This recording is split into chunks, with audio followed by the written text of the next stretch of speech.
सच भरी व्यथाएं हैं। एकाकी का संसार है, कुरूप का श्रृंगार है। ये रचना संसार है, भुवनेश्वर का संसार है। ये रचना संसार है, भुवनेश्वर का संसार है।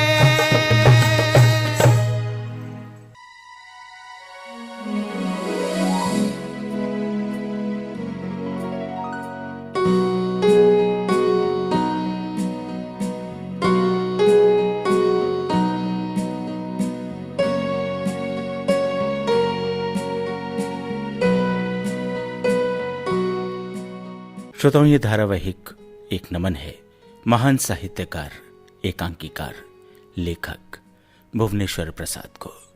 भुवनेश्वर प्रसाद जिनकी अब अमर कृतियां ही शेष हैं, जो समाज की सच्चाई की परत खोलने के लिए काफी हैं। उन्होंने सामाजिक महत्व के साथ साथ ऐतिहासिक विषयों पर भी दृष्टिपात किया। उनका एक नाटक सिकंदर आज की कड़ी में हम आपको सुनवाने जा रहे हैं। पहले प्रस्तुत है इस नाटक का कथासार।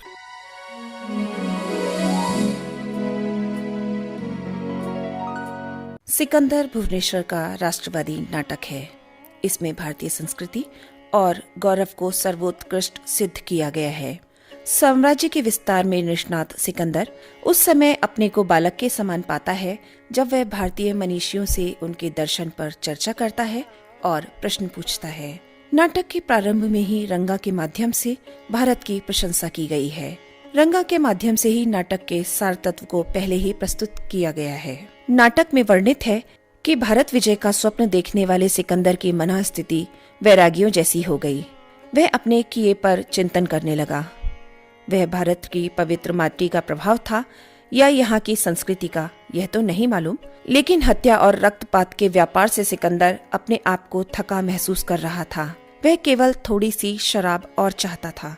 शायद वह संसार विजय का अपना उद्देश्य भूल गया था या फिर अपने लक्ष्य से भटक गया था।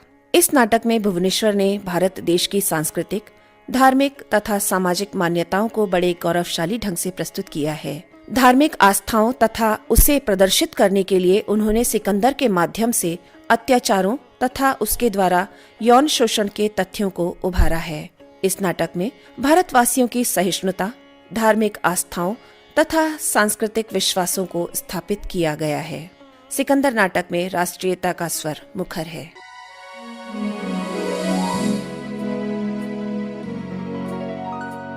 ये थी संक्षिप्त विषय वस्तु भुवनेश्वर के लिखे नाटक सिकंदर की। आइए सुनते हैं यही नाटक रेडियो नाट्य रूपांतरण किया है डॉक्टर राजकुमार शर्मा ने।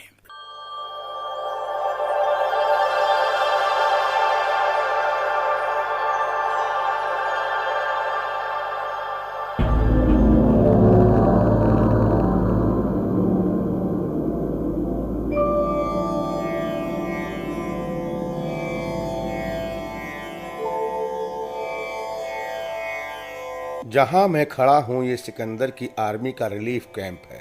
ये सुंदर नवयुवक जो शराब के नशे में झूमता हुआ मंच पर आ रहा है, वही तो सिकंदर है।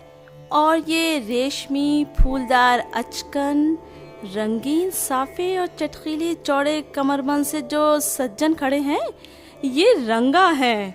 और ये मेरी सहयोगिनी नटी है, खूबसूरत और बस बस रंगा, तुम कहाँ बहक रहे हो? अरे भाई, मुझे सिकंदर नाटक शुरू करना है।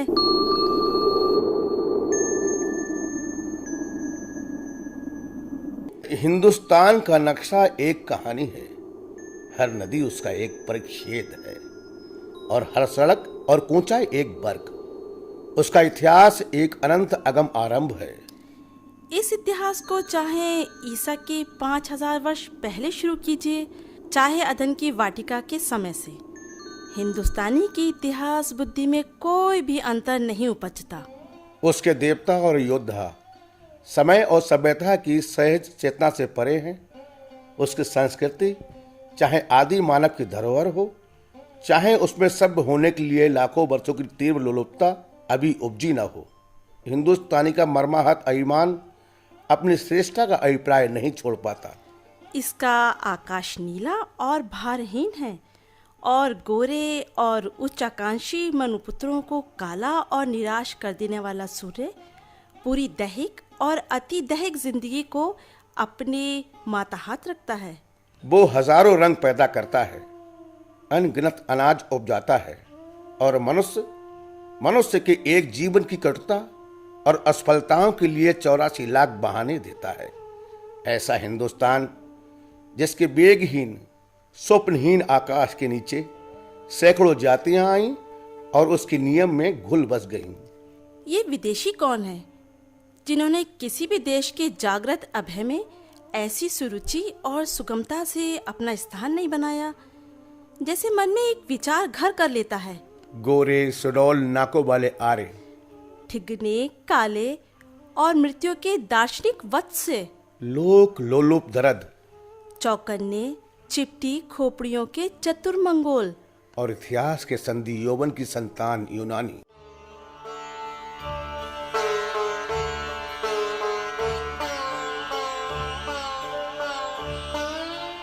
रंगा रंगा तुम बीच से हट जाओ, सिकंदर इधर ही आ रहे हैं।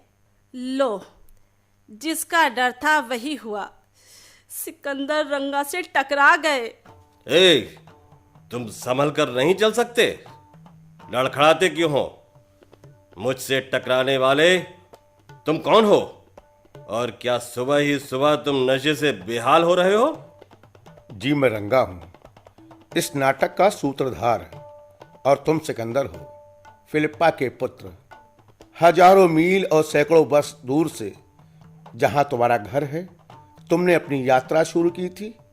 फिर क्या सबब कि तुम अपनी यात्रा का उद्देश्य भूल गए? मैं सिकंदर हूं। मैं ऊब गया हूं, मैं बेहद ऊब गया हूं। मैं अपने बारे में सुनते समझते मूड हो चला हूं। मैं अब किसी और के बारे में सुनना समझना चाहता हूं। थायस एक गहरे कुएं की तरह है। मैं जब भी उसके पाताल भेदी अंधकार को पुकारता हूं, मुझे सिर्फ अपनी ही प्रतिध्वनि सुनाई देती है। मैं अपनी प्रतिध्वनि से कई बार हार चुका हूं। ये पूरा संसार एक अंधेरा कुआं है, इसलिए मैं तुम्हें देखना चाहता हूं, उतना और उस तरह जितना और जैसे आज तक किसी ने तुम्हें ना देखा हो। तुम्हें अपने आप को तुरंत जाहिर कर देना चाहिए, पूरा पूरा और बिना उद्देश्य के। तुम कहते हो मैं अपनी यात्रा का उद्देश्य भूल गया।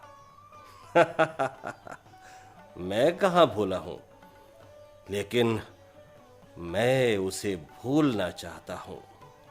काश सिर्फ एक व्यक्ति मुझे अपने अंतर में देख लेने दे, तो मैं कहता हूं संसार विजयी सिकंदर के सामने तुमने अपना और अपनी असंख्य पूर्व पीढ़ियों का धूल और पसीने से सिसकता हुआ अंधकार खोकर पछताओगे नहीं।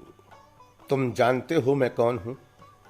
नहीं, लेकिन जानना चाहता हूं। तुम जिस देश को पसंद करोगे, मैं तुम्हारे लिए जीत दूंगा। सिकंदर, मैं तुम्हें पूरी 7 घड़ी कत्लेआम की भी इजाजत दे सकता हूं। सोचो, 7 घड़ियों में कितना खून बहाया जा सकता है, जीवन के मर्म के कितना निकट आया जा सकता है। तो जीवन के निकट आने का तुम्हारा उपाय ये है?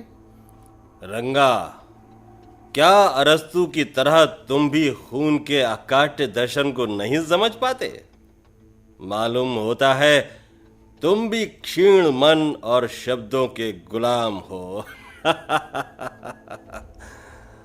मैं थोड़ी सी शराब चाहता हूं। अच्छा ही हुआ सिकंदर, तुमने मुझे नहीं जाना, क्योंकि मैं तुम्हारा जनक हूं, तुम्हारा इतिहास।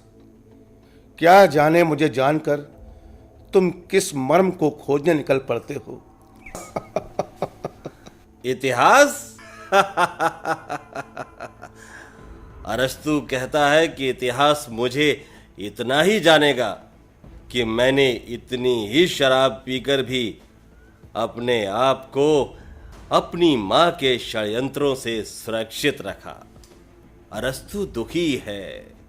उसका मन तो हमारे देवताओं की तरह है, लेकिन उसका शरीर कमजोर बदसूरत है। उसकी आंखों में न लालसा है और न उसके मन में एक विकल हिंसा। लेकिन शायद अरस्तु ही सही हो। सचमुच संसार विजय करना उतना ही थकाने वाला रोजगार है जैसा अथीनों के शहर में एक मांस की दुकान रखना। और वो शराब कहां है? मैं एक जमाने से कुछ थोड़ी सी शराब चाहता हूं और वो मुझे नहीं मिल रही। जैसे मैं संसार विजय नहीं, उसकी छावनी का एक अदना सा भिखारी कवि हूं। मदिरा हाजिर है हुजूर। ये है एक सच्चा मित्र, ऐसा मित्र जिसे तुम्हारी मित्रता से कोई लाभ नहीं, कोई प्रयोजन नहीं, कोई उत्साह नहीं, कोई तू मेरी तरफ इस तरह क्यों देख रहा है? मैं स्वप्नों से कोई सरोकार नहीं रखना चाहता, चाहे वे संसार विजेता के स्वप्न हो या उसके गुलाम के स्वप्न। सब एक से होते हैं और सच तो ये है कि स्वप्न विजित और विजेता सम्राट और गुलाम का सारा भेद मिटा देते हैं। स्वप्न देवताओं के शत्रु हैं। नगर के उत्तर में पड़ी हुई फौजें बागी हो गईं। वो हेट फसीस को पार कर चुकी हैं और उत्तर की तरफ रुख किए हैं। यूनानी सैनिक, तुम ही बताओ, वो उत्तर की तरफ रुख क्यों ना करें? तुम मुझे कोई भी कारण बता सकते हो कि वो दक्षिण की तरफ मुड़ जाएं। लेकिन वो बागी जो हैं हुजूर, उन्होंने भगवान के मंदिर के प्रसाद का खुलेआम तिरस्कार किया है। उन्होंने अपनी सेना के ध्वजवाहक सफेद घोड़े को मारकर खा लिया। मेरे मित्र, अभी तुम्हारे आने से एक पल पहले मैं किसी से कह रहा था कि स्वप्न देवताओं के शत्रु होते हैं। ये तुम्हारा स्वप्न खास तौर से भगवान का शत्रु मालूम होता है। तुम्हें जिस चीज की जरूरत है वो है थोड़ी सी शराब। सिकंदर, दारा का शत्रु और मनु देश का विजेता, क्या तू असंख्य पहाड़ों और अनगिनत नदियों के पार हमें इसीलिए लाया था? क्या इसीलिए तूने हमारे नगर के बुद्ध और विश्वसनीय देवताओं का मजाक उड़ाया था? क्या इसीलिए तू हमें धरती के उन छोरों पर ले गया जहां पृथ्वी, जल और बादलों का चिरमर्यादित संघर्ष हो रहा है? सिकंदर, क्या तूने उस देश की कल्पना जहां आंधियां विश्राम करती हैं और रंग उपजता है हमारे अंदर इसीलिए कि हम इस देश में आकर अधर्मियों के हाथ हलाक हों? ये पर्सपोलिस और बख्तरी का सिकंदर कहाँ है? सेनानी, तुम ठीक कहते हो। मेरे मित्र, हमें उस सिकंदर की तलाश करनी चाहिए। तुम दूर दराज देशों में, जहां हमारी परछाइयों के सिवा हमारा कोई साथी ना हो, जहां हमारे घोड़े की पूंछों के सिवा हमारे पास कोई चाबुक ना हो, जहां हमारे मांस के लालच में हमारा पीछा करने वाले गिद्धों के सिवाय हमारी कोई ध्वजाएं ना हो, वहां उस सिकंदर की हमें तलाश करनी चाहिए। खबर लाने वाले, शायद तुम दूसरे सेनानी हो। तो सुनो, जब सिर्फ एक नाव रह जाए तब मुझे खबर करना। मैं अपनी यात्रा के लिए तैयार हूं।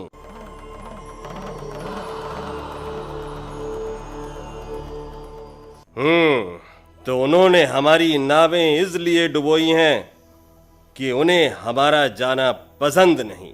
अपनी असंसारी बुद्धिमानी से उन्होंने मेरे संसारी अवसाद को ठग लिया। ओह सिकंदर, ये मुझे क्या हो गया?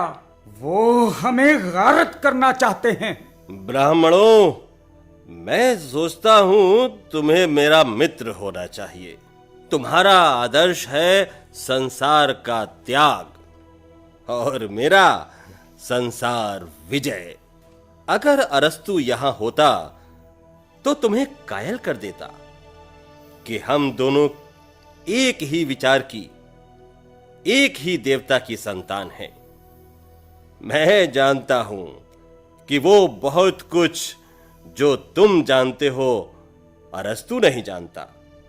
वो तुम्हारे हसीन और हंसमुख देवता नहीं जानते। वो तुम्हारी तरह देवियों की तरह रुद्र गंभीर कल्पना भी नहीं कर सकता। वो मेरे बारे में भी गलत सोचता है। वो सोचता है मैं शराब और सुंदरी के बस में हूं और एक ना एक दिन अपनी कुविचारी मां के हाथों मेरी वही गति होगी जो मेरे पिता फिलिप की हुई। संसार में सिर्फ तुम ही कह सकते हो कि अरस्तु गलत है। तुम ये कहकर अपनी जाने क्यों नहीं बचा लेते? लोग कहते हैं कि तुम संसार त्यागी हो। तुम क्या वो अदनी सी बात नहीं समझ पाते कि तुम्हें संसार त्याग के लिए ये जरूरी है कि तुम संसार में अधिक दिनों तक जीवित रहो। तुम्हारे लिए इतना ही जरूरी है जितना मेरा संसार विजय करने के लिए असंख्य वर्षों तक युवा रहना जरूरी है। बताओ, क्या तुम्हारे पास ऐसा रसायन है जिससे मेरा यौवन अमर हो सके? मैं एक शब्द में तुमसे पूछना चाहता हूं, क्या तुम मुझे अपने देश के देवताओं में जगह दे सकते हो? हम तुम्हारा अभिप्राय नहीं समझे सिकंदर। ये तो सरासर मेरे देवताओं का अपमान है। अभिमानी बालक, मैंने तुम्हारे सारे पत्थर और धातुओं के देवता तोड़ डाले। मैंने तुम्हारी सारी पुस्तकों में आग लगा दी। तुम्हारे विद्रोही और असंसारी मंदिरों में अपने सैनिक बंधवा दिए। तुमको अब किस बात का अभिमान है? तू अपने सैन्य बल से हमारा सम्राट हो सकता है, लेकिन देवता हरगिज नहीं। तुम सोचो, इतने सारे देवताओं का बोझ ढोते अच्छा लगता है? एक ना एक दिन तुम्हारी सभ्यता जरूर इनके बोझ से टूट जाएगी। मेरी ओर देखो, क्या मैं सुंदर नहीं हूं? क्या मुझ में अति मानव की दुर्बलताएं नहीं है? क्या मैंने युद्ध के मैदान में तुम्हें परास्त नहीं किया है? क्या मुझ में बल, साहस और देवत्व नहीं है?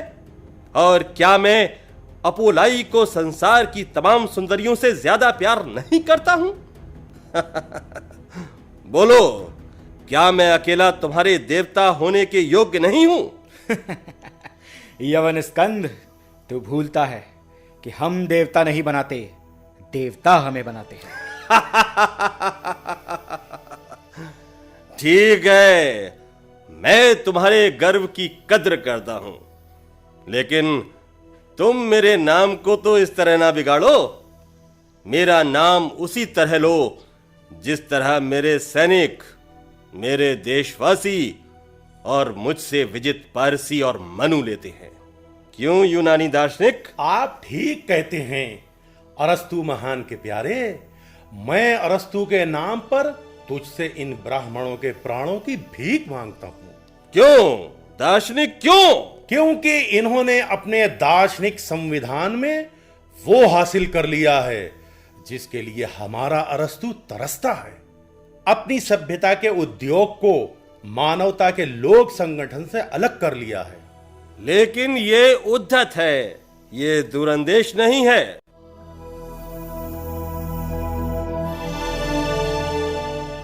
मैं भी एक सेनानी हूं। मैंने देखा है कि जब हम इनके किसानों, कारीगरों और सैनिकों को नष्ट कर रहे थे, तब वो अपने निर्मम संतोष से चुपचाप बैठे रहे। लेकिन जैसे ही हमने इनके मंदिरों का स्वर्ण और इनकी मूर्तियों के मरकतों की तरफ नजर की, ये हमारे शत्रु हो गए और उस जनता को जिसे ये सृष्टि के आरंभ से खसोट रहे हैं, हमसे विद्रोह करने के लिए उभारने लगे। क्यों दूसरे सेनानी? रुक जाओ। ब्राह्मणों, मनु देशों के विजेता और अरस्तु महान के इकलौते शिष्य सिकंदर को बतलाओ कि तुम उसे अपनी देवमाला में जगह देने को क्यों तैयार नहीं हो। इसका उत्तर देना राजनीति के विरुद्ध होगा। इसके अलावा हम किसी भी प्रश्न का उत्तर देने को तैयार हैं। हम प्राण दंड से नहीं डरते, हम इसकी बात भी सोचना नहीं चाहते। मैं तुमसे क्या प्रश्न करूंगा? काश अरस्तु यहां होता, वो तुम्हारे विकृत अभिमान और दार्शनिक कुटिलता से तुम्हें मुक्त कर देता। खैर, मैं खुद तुमसे कुछ प्रश्न करूंगा। सिकंदर, तू खामोखा इनके साथ समय नष्ट कर रहा है। मैं पहला सेनानी हूं और मैं जानता हूं कि वहां बाहर न जाने क्या हो रहा है। न जाने इन्होंने कौन से क्रूर षड्यंत्र हमारे विरुद्ध रचे हैं। हमारी लोहे की प्यासी ढालें। मैं तुम्ही में से एक को तुम्हारा विचारक बना दूंगा। वो इस बात का फैसला करेगा कि तुम में से किसने सबसे चतुर उत्तर दिया, और जो सबसे चतुर उत्तर देगा उसका सिर सबसे पहले उतारा जाएगा। और अगर मेरी तुच्छ बुद्धि के अनुसार न्यायकर्ता ने सही न्याय नहीं किया, तो देवताओं के पास वही पहले पहुंचेगा। दार्शनिक होने के नाते मैं जानता हूं इसकी आवश्यकता नहीं होगी फिलिप्पा के पुत्र। मुझे विश्वास है कि इनके उत्तर सुनकर तू इनकी हत्या का विचार छोड़ देगा। अच्छा, देवताओं की जेठी संतान, उनके मुख से पैदा हुए घमंडी बालक, तुम तो सृष्टि के क्रम को देवताओं की तरह जानते होगे। देवताओं ने पहले क्या उत्पन्न किया? विश्राम या संघर्ष? दिन या रात? ब्राह्मण ने रात से दिन एक दिन पहले बनाया, और वह दिन 30 कोटि योजन लंबा था। अच्छा, सृष्टि और समष्टि का ब्यौरेवार भेद जानने वालों, सृष्टि में इस समय किनकी संख्या ज्यादा है, जीवितों की या मृतों की? ये प्रश्न जनक ने विश्वामित्र से किया था। सृष्टि में हर देश और काल में जीवित बहुसंख्यक हैं, क्योंकि मृत तो है ही नहीं। सुनो सैनिकों, जो भी ग्रीक, फारसी या वाक्लीय सैनिक यहां से वापस नहीं जाना चाहते, उनको यहीं ठहरने या जाने की पूरी स्वतंत्रता है। मैं और सेना का वो हिस्सा जो मेरे साथ जाना चाहता है, आज ही चल देंगे, और जब तक हमारी नावें चल ना दें और हवा ना पकड़ लें, तुम्हारी तलवारें म्यानों के बाहर रहनी चाहिए। लाल बाल सूर्य के रंग से रंगी हुई तलवारें। हम इस विचित्र देश को खैरबाद कहेंगे। ब्राह्मणों, ये देश जो स्वर्ग के तमाम पदार्थों से ठसाठस भरा है और जिसके वासियों ने इसे प्रत्यक्ष नरक बना रखा है। ये हमारा सिकंदर, जो गगनचुंबी पर्वतों का पुत्र और झंझावातों का सहोदर है। ब्राह्मणों, ऐ जीवन से अधिक मृत्यु के दार्शनिकों, मैं तुम्हारा जीवन न बचा सका, लेकिन मुझे तुम्हारे मरने का बहुत खेद नहीं है। मुझे विश्वास है कि तुम अंतिम क्षण तक अपने देश और भविष्य के बारे में सोचोगे। हम यूनानी चिंतक इस तरह मरना अपना सौभाग्य और मान समझते हैं। हम कोई देश नहीं जानते। यवन दार्शनिक, तुम्हारे देश प्रेम ने तुम्हारे सिकंदर को कितना तुच्छ और लौलुप बना दिया है। विचार और चिंतन की सीमाएं नहीं होती। हमने उन्हें कभी नदियों, पहाड़ों और समुद्रों की मायावी सीमाओं में नहीं बांधा। हमारी दर्शन बुद्धि समय की कभी दासी नहीं रही। ओ ब्राह्मणों, तुम्हारे पहाड़ों में खतरनाक दर्रे हैं और तुम्हारे क्षत्रिय भूल गए कि युद्ध के लिए लोलुपता कितनी आवश्यक है। एक दिन तुम ये अवश्य जानोगे। मेरी दार्शनिक दृष्टि से यह सब सच है। एक दिन तुम अपने देश की मर्यादा को अवश्य जानोगे। विश्व विजयी सिकंदर ने तुम्हारे देश के पुरातन और गंभीर वृक्ष को एक बार झकझोर दिया है। सूखी और मरी हुई पत्तियां झड़ गई हैं। वृक्ष में पनाह पाने वाले हजारों पक्षी ऊपर ऊपर घुमड़ रहे हैं। लेकिन ब्राह्मणों, पुरानी जर्जर पत्तियों की जगह नई और सुंदर पत्तियां आएंगी। तुम्हारे पक्षी लौट आएंगे। वो ज्यादा चौकन्ने रहेंगे। काश अरस्तु यहां होता। वो तुम्हारे दर्शन में भविष्य की लीक खोज लेता। वो सिकंदर और तुम्हारे देश दोनों को एक नई राह दिखलाता। ब्राह्मणों, मैं तुम्हारे प्राणों की भीख दे सकता हूं अगर तुम उसे अरस्तु महान के नाम पर मांगो। क्या तुम्हारे अंदर अरस्तु से मिलने का उत्साह नहीं उपजता? यवन स्कंद, तेरे प्रलोभन बेकार। यह सच है कि हमारी विचार सभ्यता संकट में है, लेकिन हम उसे नए देवता और अजनबी विचारों को ग्रहण करके नहीं बचाना चाहते। यह हमारे देवताओं और सभ्यता के साथ विश्वासघात होगा। तुम सब मुर्दे हो और घमंडी घिनौने मुर्दे। ब्राह्मणों, मैंने तुम्हारी सभ्यता का सारा उद्योग बल कुचल दिया। तुम्हारे मुकुटों के रत्न चूर चूर कर दिए।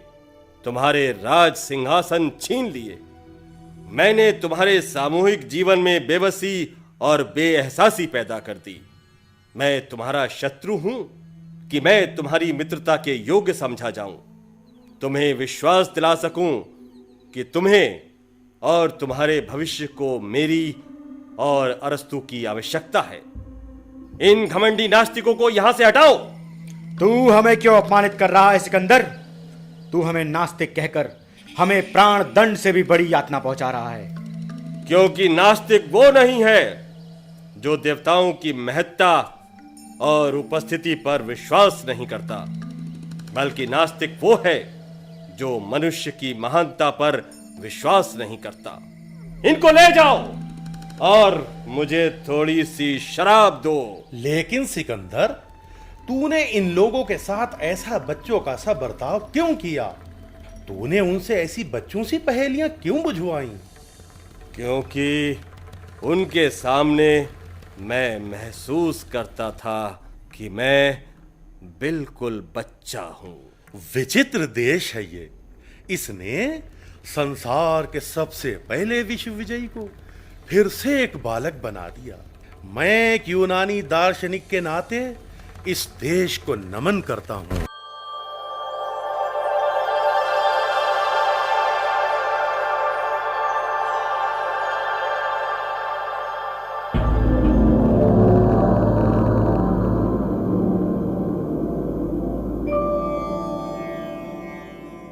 सिकंदर। अभी आपने भुवनेश्वर का लिखा हुआ ये नाटक सुना। भाग ले रहे थे रंगा की भूमिका में आशुतोष खन्ना, सिकंदर गोपाल कृष्ण शर्मा, सेनानी की भूमिका निभाई राकेश श्रीवास्तव ने, ब्राह्मण की भूमिका निभा रहे थे शुभम रंजन शर्मा, यूनानी दार्शनिक की भूमिका में थे जुबैर शाह खां और नटी की भूमिका बेबी अंजुम ने निभाई। रेडियो नाट्य रूपांतरकार थे डॉक्टर राजकुमार शर्मा। सह प्रस्तुति असीम सक्सेना और सुरेंद्र राजेश्वरी की थी। प्रस्तुतकर्ता थी मनदीप कौर। आज की कड़ी बस यहीं तक। अगली कड़ी में फिर आएंगे भुवनेश्वर के लिखे एक और नाटक के साथ। तब तक के लिए नमस्कार।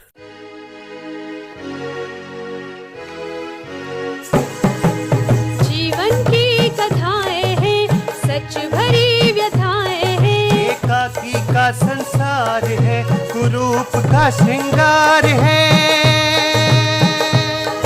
ये रचना संसार है, भुवनेश्वर का संसार है। ये रचना संसार है, भुवनेश्वर का संसार है।